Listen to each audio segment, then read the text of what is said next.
I mean, we're dealing with Exodus 1, verse 11, where it says that they built for Pharaoh the cities of Pithom and Ramses. And that's where people kind of hone in on, wait, Ramses, that must be the Ramses that we've seen, the Ramses II, Ramses the Great. That's the Ramses. And so they associate Ramses with the Exodus. But as you mentioned, we believe that's what we call an anachronism. In other words, an update to a text kind of for the benefit of the modern audience. And so, for example, if I were to tell you my earliest known ancestor, Jacobus Loper, settled in the 1600s in a fantastic city called New Amsterdam, a lot of people would have no idea or no clue what that means unless you realize that the city of New Amsterdam later became New York.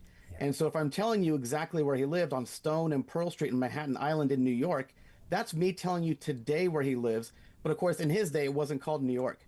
Now, the Bible does have multiple examples of anachronisms. Genesis 14:14 is a great example of that, where it talks about an event where they chased some people up to the land of Dan.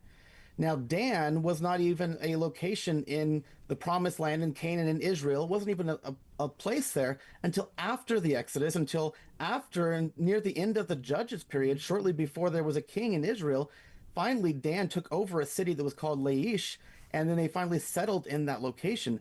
But way back in Genesis 14:14, even before the time of Moses, the writer, Moses himself says it was Dan. But Moses probably himself didn't put Dan because, of course, Dan didn't exist. We believe that was actually updated later on, maybe during the time of Samuel. Maybe it was updated to the then known location for the modern audience reading it. So that's a great example of an anachronism, an update to the text for the benefit of the modern audience.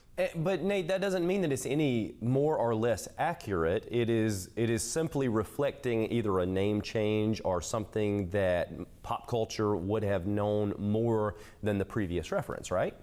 Exactly right. So in the case of the city of Ramses, that place had multiple names over the years. Ramses II, Ramses the Great, did eventually settle there and kind of establish his kingdom there and kind of rename it Ramses.